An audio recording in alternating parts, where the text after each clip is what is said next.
नमस्ते, प्रगतीज kitchen रेसिपीमध्ये तुमचं खूप खूप स्वागत आहे। आज आपण या झाडावरच्या पडलेल्या कैऱ्यांपासून अगदी एक छान अशी रेसिपी करणार आहोत। तर ह्या रेसिपीचं नाव काय ठेवायचं हे तुम्हाला मी सगळ्यात शेवटी सांगेन।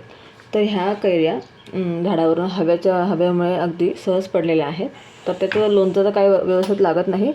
तर त्याच्यापासून आपण एक छान अशी इंटरेस्टिंग रेसिपी करणार आहोत, जी उन्हाळ्यामध्ये तुम्ही मुलांना पण देऊ शकता, तुम्हीसुद्धा घेऊ शकतात आणि अगदी छान बनते। तर रेसिपी पूर्ण बघा, स्किप करू नका, म्हणजे तुम्हाला पूर्ण याची प्रोसेस कळेल। आता ह्या कैऱ्या साधारण 1 किलो असेल, 1 ते 1.5 किलो असतील ह्या कैऱ्या। आता आपल्याला यांना स्वच्छ धुवून घ्यायचं आहे आणि त्यानंतर आपण पुढची प्रोसेस करूया। स्वच्छ धुवून घेतले, आता आपल्याला एका कुकरमध्ये टाकायच्या ह्या कैऱ्या अशा अख्ख्या आणि आपल्याला याच्यामध्ये थोडंसं पाणी टाकायचं आणि याच्यात 2 ते 3 शिट्ट्या करून घ्यायच्या आहेत।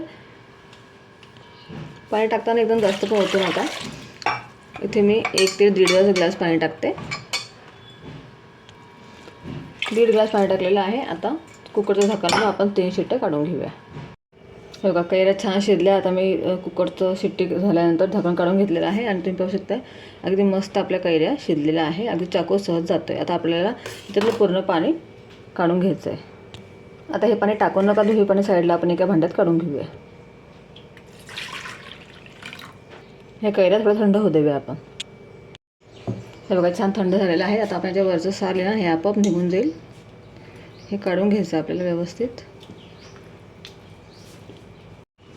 हे बघा, आता याचं मी पूर्ण जे साल आहे ना ते असं काढून घेतलेलं आहे। सालमधलं पूर्ण गर काढून घेतलेलं आहे मी।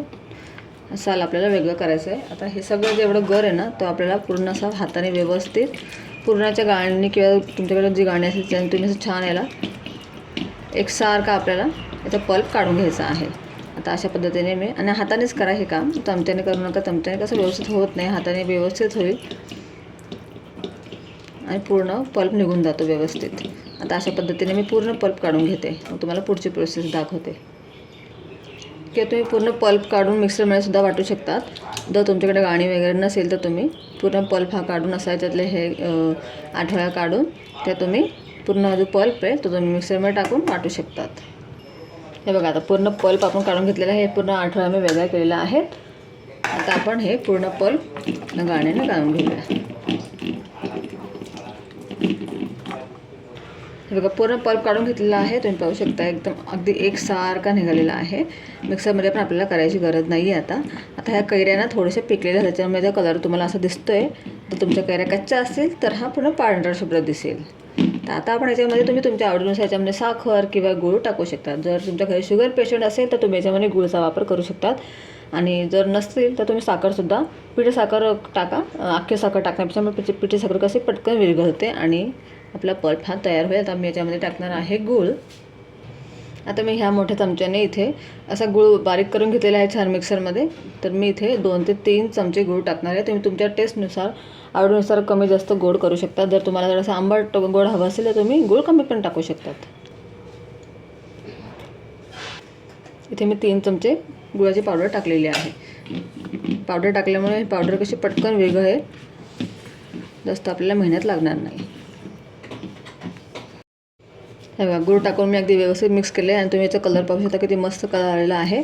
अगदी नॅचरल कलर आपल्या या पल्पला आलेला आहे। आता आपण याला गॅसवर ठेवून ना थोडं 5-1 मिनटं आपल्याला याला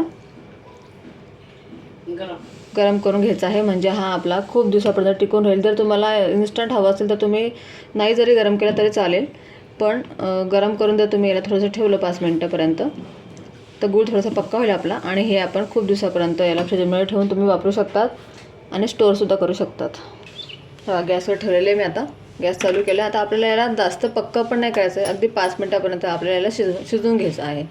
म्हणजे आता आपण याच्यामध्ये 1/2 टीस्पून काळं मीठ टाकूया। तुम्ही तुमच्या टेस्टनुसार किंवा क्वांटिटीनुसार कमी जास्त करू शकतात। चवीनुसार सेंधा मीठ टाकूया आपण याच्यामध्ये आणि टेस्टनुसार इथे मी वेलदोड्याची पावडर टाकते, त्याच्यामुळे अगदी छान टेस्ट येते। तुम्ही नक्की टाकून बघा, खूप टेस्टी लागतं। हे कैरीचा पल्प हा तयार झालेला असतो, त्याचा आपण पन्ह बनवून किंवा आता ज्यूससुद्धा बनवू शकतो। तुमच्याकडे कोणी पाहुणे आले तर तुम्ही त्यांना थोडंसं ग्लासमध्ये घेऊन थंडगार पाणी टाकून तुम्ही त्यांना बनवून देऊ शकतात। अगदी छान लागतं। उन्हाळ्याच्या दिवसामध्ये हे पिल्यामुळे अगदी थंड वाटतं। आता आपल्याला 5 मिनटापर्यंत फक्त शिजवून घ्यायचा आहे. थोडीशी आपण याच्यामध्ये जिऱ्याची पावडर पण टाकूया. आता आपण याच्यामध्ये अर्धा ग्लास पाणी टाकूया. म्हणजे हे थोडं पातळ पण राहील. तुम्ही तुमच्या आवडीनुसार पाणी कमी जास्त करू शकतात, कारण की ते आपल्याला पिताना पातळ करूनच प्यायचं आहे. तर तुम्ही पाण्याची क्वांटिटी तुमच्या हिशोबाने कमी जास्त करून ते स्टोअर करून ठेवू शकतात. आता मी इतपतच टाकलं आहे. आता आपल्याला एक उकळी आली की लगेच गॅस बंद करायचा आहे. हे बघा, एक उकळी आलेली आहे. आता आपण गॅस बंद करून देऊया. आता आपण याला पूर्णपणे थंड होऊ द्यायचं आहे आणि त्यानंतर आपण कंटेनरमध्ये किंवा बॉटलमध्ये तुम्ही याला भरून ठेवू शकतात. तर तुम्हाला मी दाखवेलच नंतर. आता मी याला पूर्णपणे थंड करून घेईल, मग नंतर याला बॉटलमध्ये भरेल. हे बघा, अगदी छान हे थंड झालेलं आहे. तुम्ही जसं थंड झालं की ते मस्त एकदम घट्ट झालेलं आहे. आता तुम्हाला हे भरायच्या वेळेस तुम्ही थोडं पातळ करून सुद्धा भरू शकता किंवा तुम्ही असंही भरू शकतात. आणि अगदी याचा कलर पण किती छान दिसतो. आपण गूळ टाकल्यामुळे याचा कलर अगदी छान चेंज झालेला आहे. असं लाईट ऑरेंज कलर याचा आलेला आहे आणि आपण गूळ टाकल्यामुळे याला छान टेस्ट पण आलेली आहे. आता तुम्हाला हे आपण हे एका एअरटाईट कंटेनरमध्ये पॅक करून फ्रीजमध्ये ठेवू शकतो. स्टोअर करून तुम्हाला जेव्हा लागेल तेव्हा तुम्ही याला काढून पिऊ शकतात. असं एका काचेच्या ग्लासमध्ये थोडंसं घ्यायचं. हे तुला बनवून दाखवते मी. किंवा असं कोणी कोणी घट्टसुद्धा खातं किंवा हे पिलेलं पण चांगलं असतं. त्याच्यामुळे थंडगार पाणी टाकायचं मस्तपैकी. आपण याच्यामध्ये गूळ वगैरे सगळं टाकल्यामुळे आपल्याला दुसरं नंतर साखर वगैरे काही टाकायची गरज पडत नाही. याला व्यवस्थित आपण मिक्स करून घेऊया. आणि आपला हा इन्स्टंट मँगो क्रश ज्यूस तयार आहे. हे बघा, अशा पद्धतीने तुम्ही बनवू शकतात आणि तुमच्या घरी आलेल्या पाहुण्यांना पण तुम्ही देऊ शकतात. खूप टेस्टी लागतं. त्याच्यामुळे आपल्याला वरतून साखर वगैरे टाकायची गरज पडत नाही, कारण की आपण याच्यामध्ये ऑलरेडी गूळ टाकलेला आहे. तर त्यामुळे तुम्हीसुद्धा ही झटपट अशी रेसिपी बनवून बघा. तुमच्याकडे जर आमच्या कैऱ्या आलेल्या असतील तर कैऱ्यापासून तुम्ही असं बनवून बघा. खूप टेस्टी लागतं. आता हे जे बाकीचं आहे ते मी एका बर्नीमध्ये भरते, बॉटलमध्ये. तर अशा प्रकारची बॉटल माझ्याकडे स्ट्रॉबेरी क्रशची होती ही. तर त्याच्यामध्ये मी आता हे क्रश भरणार आहे. हे बघा, अशा पद्धतीने मी अशा प्रकारच्या बाटलीमध्ये हे भरून घेतलेलं आहे. म्हणजे मुलांना जरी लागेल तरी मुलं हे बघून पिऊ शकतात. अगदी मी थोडंसं पाणी टाकलेलं आहे, जरा पातळ करून घेतले. आणि जेव्हा पण तुम्ही याला यूज करणार तेव्हा तुम्ही जरा याला बाटलीला असं हलवून घ्या आणि मग तुम्ही हा ज्यूस अशा पद्धतीने ग्लासमध्ये टाकून याच्यात फक्त पाणी मिक्स करून तुम्ही पाहुण्यांना झटपट देऊ शकता किंवा तुम्हीसुद्धा घरच्या घरी पिऊ शकतात. उन्हाळ्याच्या दिवसामध्ये अशा पद्धतीचं कैरीचं पन्हं पण तुम्ही त्याला बनवू शकतात. असं कैरीचं पन्हं बनवून पिऊ शकतात. अगदी खूप टेस्टी लागतं आणि एकदम मस्त लागतं. भर उन्हातून तुम्ही घरी आले आणि हे जर पिलं ना तर अगदी खूप छान वाटतं आणि एकदम मनतृप्त होतं. तर तुम्हीसुद्धा ही रेसिपी नक्की करून बघा.